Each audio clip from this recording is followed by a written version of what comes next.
정말 잘 오셨습니다. 기도하겠습니다.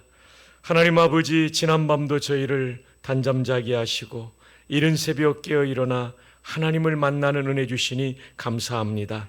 말씀과 기도 가운데 큰 은혜와 감동으로 저희들을 영적으로 만나 주옵소서.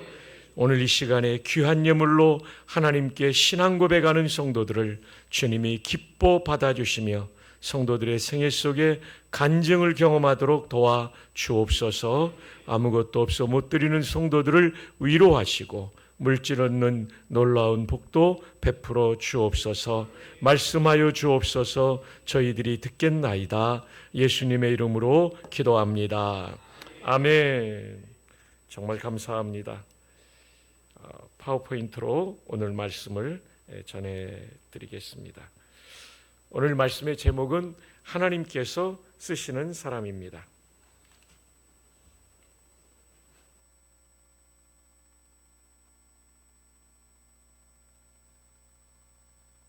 면 1절에서 우리가 꼭 주목해야 될 것이 있습니다. 모세가 누구의 양떼를 치고 있습니까? 장인의 양떼를입니다. 출애굽기 3장은 모세가 광야에 들어온 지 몇 년이 지난 때입니까? 네, 40년이죠. 근데 성경에 보면 모세처럼 장인의 양을 친 창세기 인물이 있죠. 누구죠? 야곱입니다. 야곱은 몇 년간 장인의 양을 쳤습니까? 20년 맞습니다. 정답입니다. 그는 몇 마리 양을 가졌습니까? 장인의 양을 치면서 자기 소유의 양이 있었다는 거죠. 두 떼를 가졌다라고 되어 있습니다. 두 떼란 말은 영어로는 two camps라고 되어 있어요. 하나의 캠프가 수백 명도 있고 수천 명도 있고 만 명이 넘는 경우도 있죠. 이 캠프라는 말이 군대의 진영이라는 뜻입니다. 캠프 험프리즈 하면 만 명이 넘죠. 그러면 이 야곱이 가지고 있었던 두 떼, 20년 동안 장인의 양을 치면서 자기 것을 챙겨서 두 떼를 이루었다고 되어 있는데 몇 마리일까요? 정확하게는 잘 모릅니다. 그러나 38장에 형의 진노를 풀기 위하여 드렸던 가축의 수가 500마리가 좀 넘습니다. 절반을 나누어 주었다면 야곱의 가축은 1000마리, 10분의 1을 형에게 드렸다면 5000마리가 되었겠죠. 그런데 안타깝게도 모세는 야곱보다 2배의 시간을 장인의 양을 치고 있었지만 아직도 그는 자기의 양이 한 마리도 없었다는 것, 이것이 1절에서 우리가 봐야 될 중요한 관찰 포인트가 됩니다. 자, 출애굽기 3장 1절에서 모세의 마음은 그렇다면 어떠했을까요? 선택 지문은 두 가지입니다. 1번, 의욕이 충만한 삶을 살고 있었다. 참고로 저는 정답을 주로 2번에 배치한다고 말씀드렸죠. 2번, 삶의 의욕을 잃고 우울한 삶을 살고 있었다. 정답은요? 예, 2번입니다. 왜냐하면 40년 동안 장인의 양을 치면서 자기 양이 한 마리도 없고 아직도 장인의 양을 치고 있다는 1절의 말씀을 통해 야곱과의 대조를 보면 야곱은 모세의 절반밖에 장인의 양을 치지 않았지만 의욕을 가지고 내 양을 한 마리라도 더 만들기 위해서 기도도 하고 노력도 했잖아요. 그런데 모세에게는 그것이 없습니다. 삶의 의욕을 잃고 우울한 삶을 살고 있었던 것이 틀림없습니다. 그래서 그를 불러 이집트에 가서 내 백성을 구원하라고 할 때 예, 알겠습니다, 가겠습니다 하지 않죠. 못 간다고 자꾸 말하니까 하나님께서 화까지 내면서 모세에게 사명을 주잖아요. 그에게는 삶의 의욕이 없었습니다. 우울한 상황이었다는 것을 알 수 있습니다. 그런데 출애굽기 3장에서 중요한 것은 이렇게 우울감에 사로잡힌 모세에게 하나님께서 찾아오셨다는 것입니다.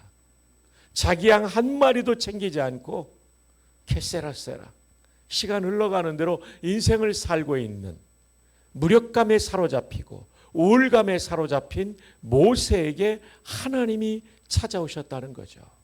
여기서 우리는 중요한 교훈, 레슨을 배워야 됩니다. 하나님은 자신감이 가득 찬 사람만 쓰시는 것이 아니라 모세처럼 우울감에 빠진 사람도 얼마든지 쓰실 수 있다는 교훈입니다. 아멘입니까? 이게 1절에서 우리가 배워야 될 매우 중요한 교훈입니다. 역사 속에도 우울증을 앓던 사람이 쓰임받은 사람들이 여러 명이 있는데 대표적인 사람이 에이브럼 링컨입니다. 링컨의 우울증이라는 이 책, 코로나 때 제가 읽었던 책입니다. 링컨스 멜랑콜리. 링컨은 심각한 우울증을 앓았던 사람입니다. 기질 자체가 우울질이었습니다. 어릴 때 남동생이 죽습니다. 어머니가 돌아가십니다. 그리고 결혼한 누나가 유산 후유증으로 돌아가신 내용이 저 책에 나옵니다. 우울질의 기질에 가까운 사람의 죽음은 깊은 우울증으로 그를 이끌었죠. 첫사랑 여인인 앤 루트리즈가 병들어 죽습니다. 결혼하고 아들 에드워드가 죽습니다. 그리고 대통령이 된 다음 아들 윌리엄이 죽습니다. 아주 가까운 사람의 죽음으로 링컨은 심각한 우울증을 앓았죠. 그가 살았던 스프링필드의 숲을 들어갈 때 권총을 차고 가면 나 자신을 쏠까 봐 두려웠다. 그의 저작전집에는 불안하다는 표현이 179회가 나옵니다. 가난했던 링컨은 변호사 사무실을 열 때 스튜어트라는 변호사와 함께 동업을 했는데 가장 가까이에서 링컨을 지켜보았던 스튜어트는 링컨에 대해서 이렇게 말해요. 대책 없는 우울증 환자 에이브. 에이브라는 말은 에이브럼의 애칭이죠. 이렇게 심각한 우울증을 앓았던 링컨이 어떻게 미국의 민주주의의 꽃을 피우는 위대한 지도자로 쓰임받을 수 있었을까요? 이 책의 12쪽에 보면 단서가 나옵니다. 우울증이 발병되면 사람은 공포심이 발동됩니다. 나는 쓸모없어. 나 같은 인간은 죽어야 돼.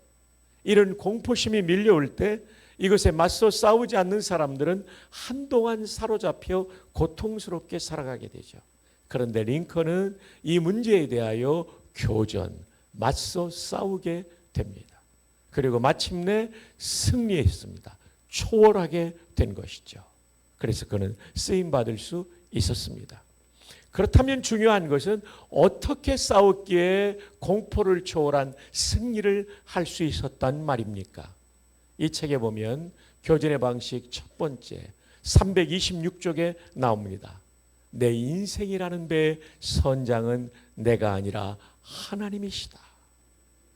이게 그가 우울증을 이긴 첫 번째 놀라운 싸움의 방식, 싸움의 무기였던 것이죠.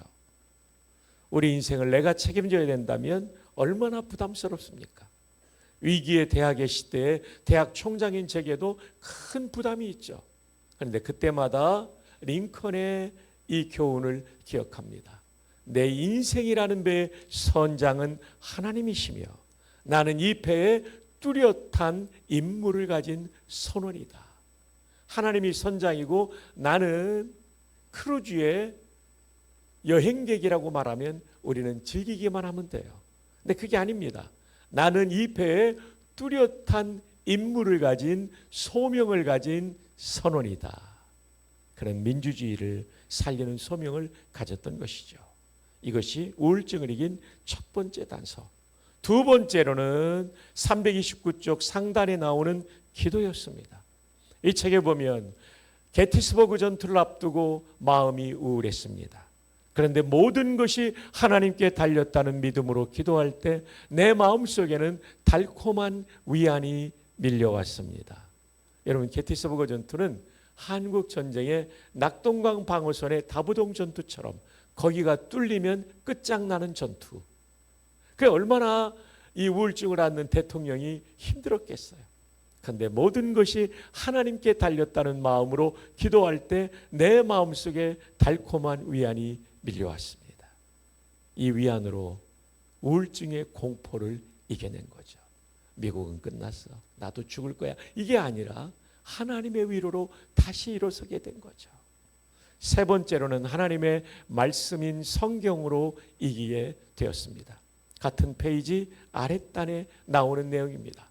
전쟁 상황실을 들러 영부인실 방으로 들어오는 대통령의 얼굴은 매우 어두웠고 하는 얘기는 전쟁 상황이 좋지 않아. 이때 엘리자베스 캐클리라는 대통령의 비서관이, 영부인의 비서관이 방을 청소하다가 대통령을 맞이합니다. 대통령은 들어와서 소파에 털썩 주저앉으면서 얼굴을 두 손으로 감싸는데 너무나 치근해 보였습니다.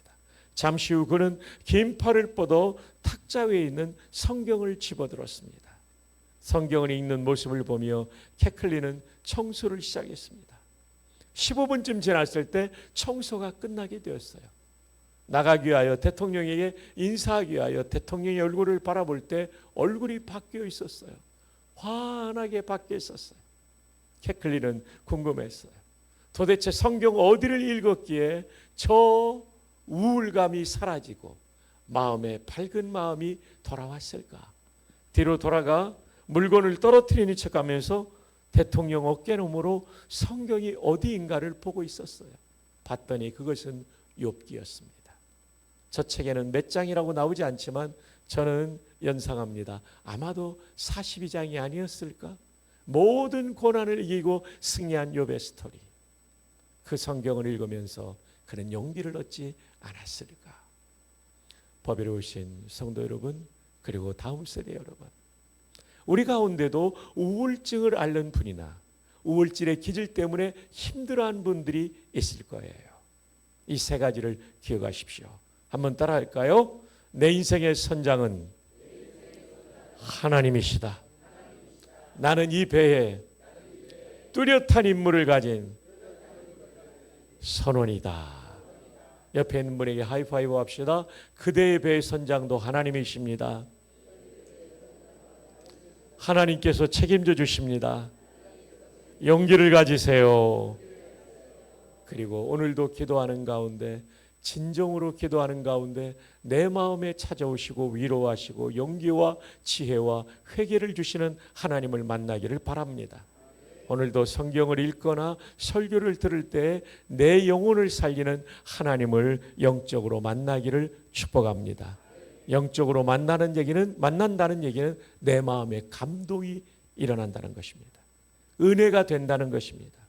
기쁨이 되고 용기가 되고 지혜가 생긴다는 것입니다. 이런 하나님과의 영적인 만남이 있기를 축복합니다. 하나님은 어떤 사람을 쓰십니까? 우울증과 우울감에 사로잡힌 사람도 얼마든지 쓰십니다. 여러분, 우울질의 기질을 가진 사람이 은혜를 받으면요, 옥하는 목사님처럼 쓰임받습니다. 그분은 우울질이에요. 우울질의 사람들의 특징은 치밀합니다. 생각을 깊이 하죠. 이분들은 정말 은혜 받으면 놀랍게 쓰임받았습니다. 링컨처럼 옥 목사님처럼 쓰임받습니다. 그래서 이 자리에 우울질의 기질을 가졌거나 우울감에 사로잡힌 사람, 난 하나님이 정말 귀하게 쓸 수 있구나. 이것을 꼭 기억하십시오. 세상의 편견은 적극적인 사람, 활달한 사람만 쓰신다, 이 편견이 있는데 아닙니다. 모세는요 40년간 장인의 양을 쳤지만 야곱과 달리 자기 양 한 마리가 없어요. 그럼에도 불구하고 부르시고 세우시고 쓰시는 것이죠. 또 하나님은 어떤 사람을 쓰십니까? 떨기나무라는 말씀이 나오죠. 3장 4절에 보면 하나님이 떨기나무 가운데서 그를 불러 이르시되 모세야 모세야 하시매. 영광의 하나님이 자신을 모세에게 드러내실 때 떨기나무 가운데 임하셨습니다. 도대체 떨기나무는 어떤 나무일까요? 영어 성경에 보면 부시라고 되어 있고요. 영한 사전에 보면 관목이라고 되어 있고요. 한국어 사전에 보면 관목은 다 자라도 키가 3m 미만인 나무. 그러니까 관목은 키가 작은 나무입니다. 굵은 줄기가 없기 때문에 기둥감으로 쓰임받을 수 없는 나무. 누가 보더라도 볼품없는 존재가 떨기나무 관목인 것이죠. 땔감으로 쓰려고 해도 어떤 관목은 떨기나무는 가시가 있어서 땔감으로 쓰기도 어려운 나무. 그러니까 어떻게 보면 쓸모없는 나무라고 할 수 있는 거죠. 근데 하나님이 이 나무에 임하신 거예요. 이렇게 떨기나무같이 부족한 존재도 하나님께서 임하셔서 하나님의 영광을 드러낼 수 있다는 메시지죠. 어쩌면 모세는 한때는 굉장한 이집트의 왕자였습니다. 요세푸스라는 역사가의 기록에 보면 에티오피아 원정군 사령관을 지낸 사람입니다. 대단한 지도력을 가졌던 사람. 그런데 이제 광야 40년 동안 그는 폐인처럼 망가져 버렸고 광야의 떨기나무처럼 볼품없는 존재가 되었던 것이죠. 여기에 임하신 하나님은 모세야, 이 나무도 나의 영광을 드러낸다면 떨기나무가 되어버린 너도 쓰임받을 수 있단다. 이 메시지가 담겨있는 것은 아닐까요? 하나님께서 멋진 백향목이나 종려나무에 임하셨다면 하나님 그런 멋진 나무에만 임하시고 쓰시는 것처럼 보일 수 있습니다. 그렇게 하실 수도 있어요. 호렙산 같이 척박한 산은 성지순례 가보시면 아시지만 이런 부시 많이 있는 나무입니다. 존재합니다. 그 지역은. 그런데 종려나무 진짜 멋지지 않습니까? 아주 가느다란 종려나무도 있지만 제가 부목사로 했던 남가주 사랑교회는요, 남성이 2명이 팔을 뻗어야만 그 아름드리 종려나무를 이렇게 둘레를 잡을 수 있는 굉장한, 지금은 20년이 지났기 때문에 더 대단한 나무가 되어 있겠죠. 그런 나무에 임재하시려면 간단해요. 오아시스로 모세를 그 마음을 이끌면 양을 그쪽으로 물먹이로 가다가 그 영광의 하나님이 종려나무 팜추리에 임하는 것을 볼 수 있었겠죠. 그런데 하나님이 구태여그를 척박한 호렙산으로 이끈 것은 무엇입니까? 떨기나무에도 하나님이 임할 수 있다는 것을 보여주는 것이죠. 우리는 편견을 깨야 됩니다. 멋있는 사람, 좋은 학력, 그리고 외모도 뛰어난 사람, 좋은 가정적 배경을 가진 사람만 쓰신다. 아닙니다. 하나님은 떨기나무같이 부족한 사람도 임재하시면, 임하시면, 더 쉽게 말하면 은혜 받으면, 또 다른 말로 하면 영적으로 하나님 만나면 반드시 쓰시는 줄로 믿습니다. 조지 부시, 아들 부시가 떨기나무라는 이름의 그 부시입니다. 이 떨기나무가 영어로 부시잖아요. 아버지는 안 그랬는데 아들은 예일 대학교를 나오고 텍사스 주방위군 전투기 조종사도 지냈지만 알코올 중독자가 되었어요.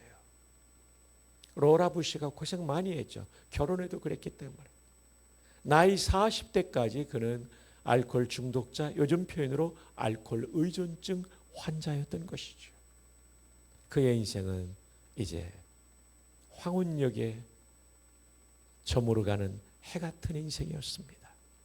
그런데 그때 온 가족이 우리 목사님이 유학 가셨던 미국의 동부, 그것도 메인주라는 작은 주에 여름 휴가를 갔을 때 빌리그람 목사님이 이 가정을 찾아오게 돼요.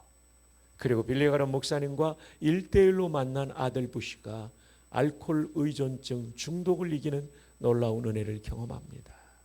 어릴 때부터 믿었던 하나님이지만 예수 그리스도가 내 구주라는 확신을 가지게 되니까 술이 끊어지게 됩니다. 그리고 그는 영적으로 하나님을 만난 거죠.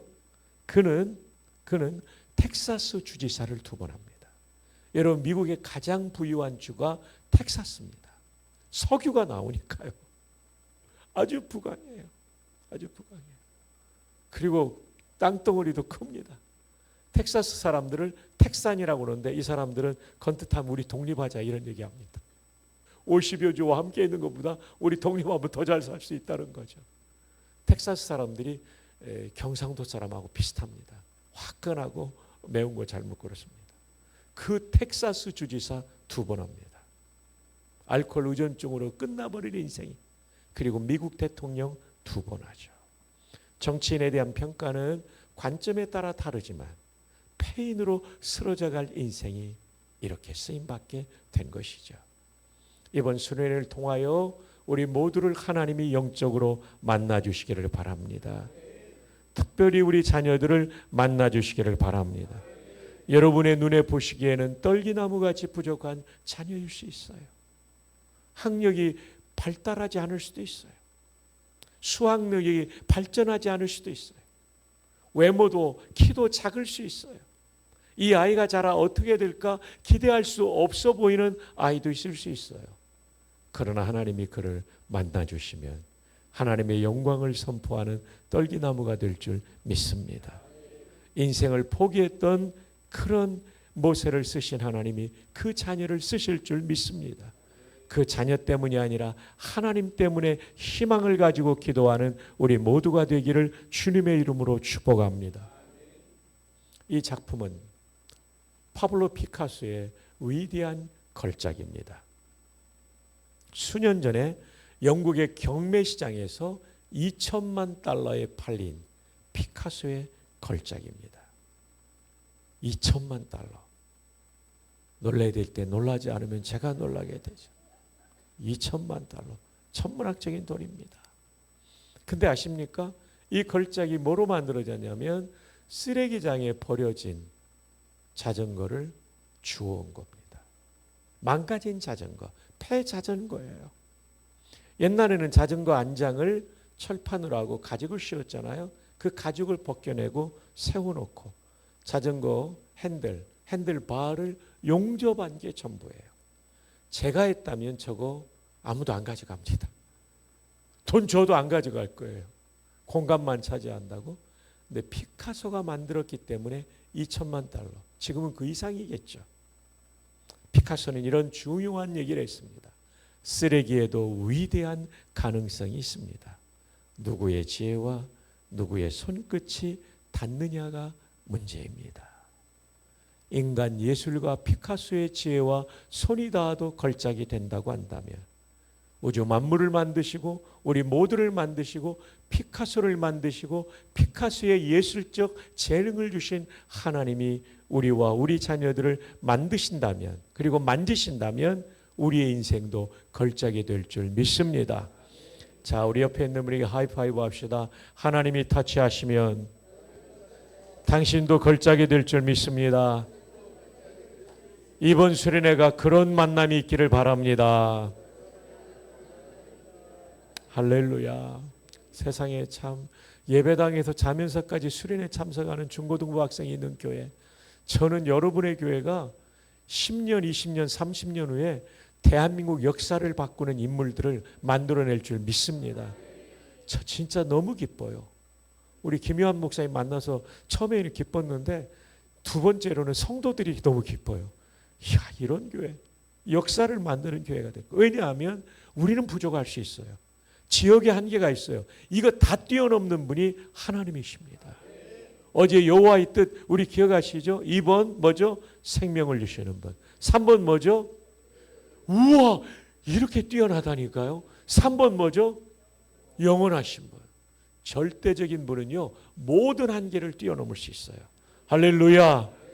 자, 우리 옆에 분에게 축복합시다. 여호와께서 당신을 쓰십니다. 여러분, 예레미야 33장 3절에 너는 내게 부르짖으라 내가 네게 응답하겠고 내가 알지 못하는 크고 은밀하다는 일이 강력한 일이에요. 강력한 일을 보이리라 이렇게 되어 있거든요. 근데 그 앞절이 뭔지 압니까? 이름을 여호와라는 이가 이르노라. 앞부분이 또 이게 들어갑니다. 이를 행하시는 여호와, 이를 지어 성취하시는 여호와가 이르노라. 여호와는요 일을 시작만 하고 중간 그만두는 분이 아니라 일을 성취, accomplish, 완성하는 분입니다. 그러면서 이렇게 말하죠. 2절에 그 이름을 여호와라 하는 이가 이같이 이르노라. 절대적인 여호와가 이같이 이르노라.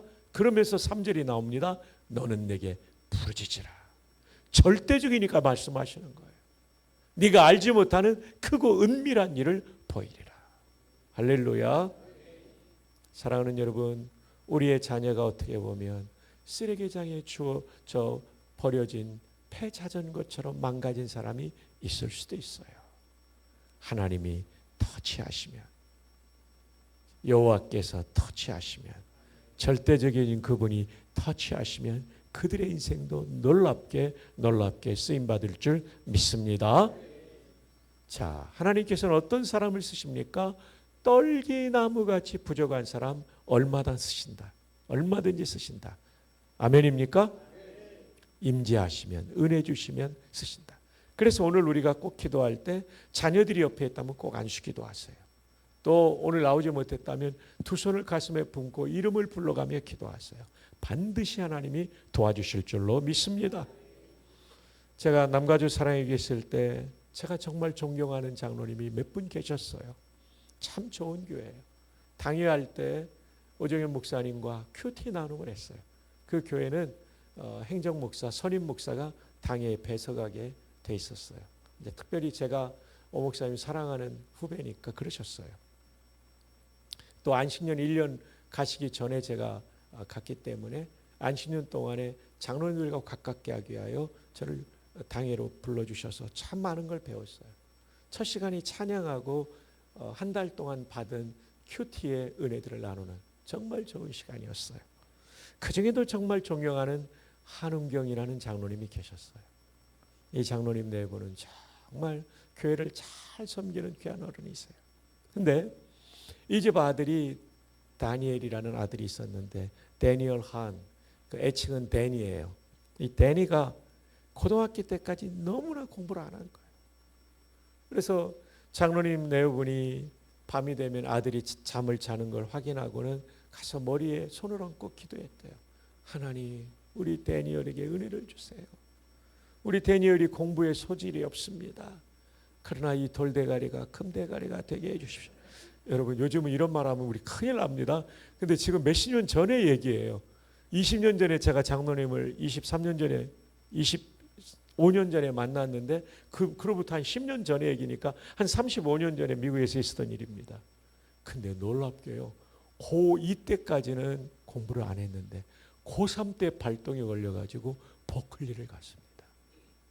예, 진짜 여러분 별로 안 놀라시는데 UC 버클리가 들어가기 쉬운 데가 아닙니다. 그리고 제가 갔을 때는 변호사가 되어 있었어요. 로스쿨을 마치고. 여러분, 뭐 꼭 변호사가 된다는 뜻이 아니라 어떤 직종이든 다 하나님께서 쓰시는데 중요한 것은 어떻게 보면 부모님까지도 희망이 없다고 생각했던 데니가 하나님의 은혜가 임하니까 쓰임받은 거죠. 우리 광야교회 모든 우리 젊은이들이 놀랍게 쓰임받을 줄로 믿습니다. 저는 앞으로 여러분들한테 사인받으러 가야 될지 몰라요. 이 앞에 계신 우리 딸들, 와, 너무 예뻐요. 머리핀도 잘 어울려요. 네, 안경도 잘 어울려. 여기 아들들, 와, 어제 죽었다가 살아난 아들도 있네요. 와, 너무 감사해요. 그 앞에 있는 아들, 이분들, 저 뒤에 앉은 아들들, 뒤에 있는 딸들도, 어린 딸들도 너무나, 맨 뒤에 앉는 딸도 너무 예뻐요. 와, 예, 엄마가 쓰다듬어 주시는데요, 감사해요. 떨기나무도 쓰신다. 부족에도 쓰신다. 그거 기억해야 돼요. 지금까지 드린 말씀은 하나님은 우울증, 우울감에 사로잡힌 사람도 얼마든지 쓰신다. 문제는 뭐예요? 은혜 받는 거예요. 다른 말로 하나님 만나는 거예요. 하나님 터치하시는 거예요. 이번 수련회 그게 있어야 돼요. 두 번째로 참 객관적으로 볼 때는 부족해도 하나님 얼마든지 쓰실 수 있다는 것을 꼭 기억하십시오. 마지막 세 번째입니다. 거룩한 땅, 내 발에서 신을 벗어라. 여러분, 우울증, 우울감에 사로잡혀도 은혜 받으며 쓰임 받아요. 떨기나무같이 부족해도 쓰임 받는데 정말 뛰어나게 쓰임 받다가 역사의 뒤안길로 사라지는 목사도 있고 성도도 있어요. 왜 그런지 아십니까? 거룩이 깨지면 그렇게 돼요. 그러나 다윗처럼 철저히 회개하고 그런 짓을 다시 하지 않으면 회복시켜요. 휴브의 부흥이 있어요. 근데 삼손처럼 쭉 가면 끝나는 거예요. 물론 마지막에 또 적을 무찌르지만 끝나는 거죠. 그래서 거룩이 생명처럼 중요해요. 이게 본질이에요. 교회의 본질. 교회의 능력은 예배당 좌석수가 아니라 거룩이고, 성도의 능력은 학력이나 재력이 아니라 거룩이에요. 거룩하면 하나님이 끝까지 임재하세요. 그래서 우리가 아시는 이 말씀처럼 그릇 재료가 중요하잖아요. 쉽게 말하면 학력, 경력, 재력 이거 중요하지 않아요. 크기 중요하지 않아요. 깨끗하게 하는 게 중요해요.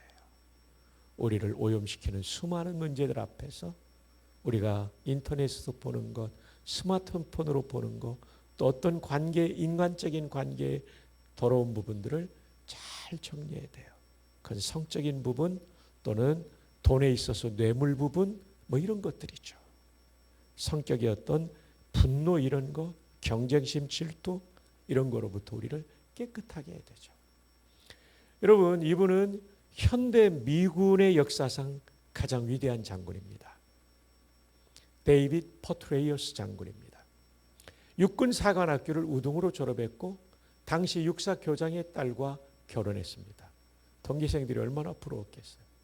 그리고 그는 우리의 육군대학에 해당되는 미 지휘참모대학을 수석으로 졸업합니다. 육사 우등의 지휘참모대학 수석이에요.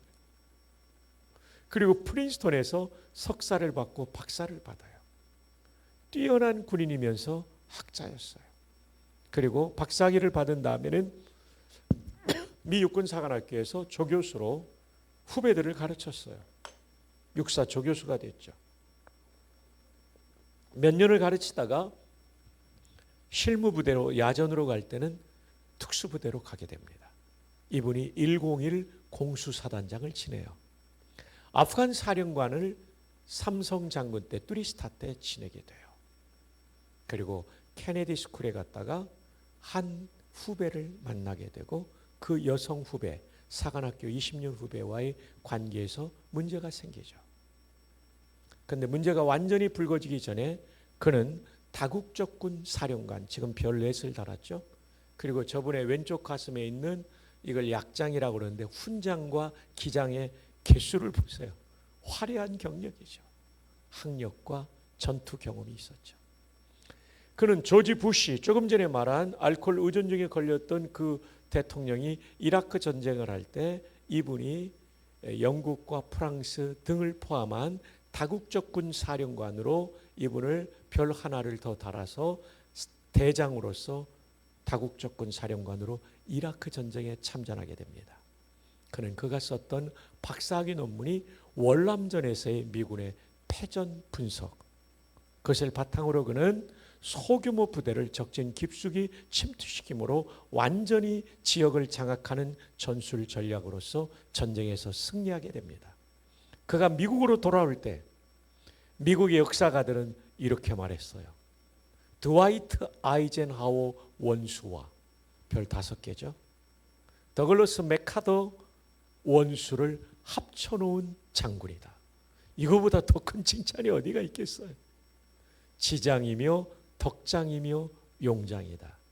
이분은 나중에 공화당 대통령 후보가 될 수 있는 인물이다. 미국의 역사가들이 이렇게 평가했어요. 그리고 그는 전역하여 미 중앙정보국장이 됩니다. 사성장군에서 전역하고 바로 권력의 정점으로 간 것이죠. 조금만 기다리면 대통령도 될 수 있는 사람이었어요. 그런데 아까 말씀드린 것처럼 박사학위를 가진 장군으로서 하버드의 경영대학원인 케네디 스쿨에 강연하러 갔다가 만난 이 여인 때문에 그는 추락하게 됩니다. 폴라 브라드웰 예비역 중녀.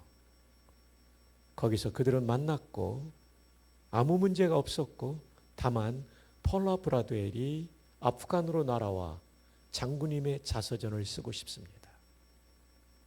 좋다고 말했어요. 자서전을 쓰기 위해서는 대화를 많이 하잖아요.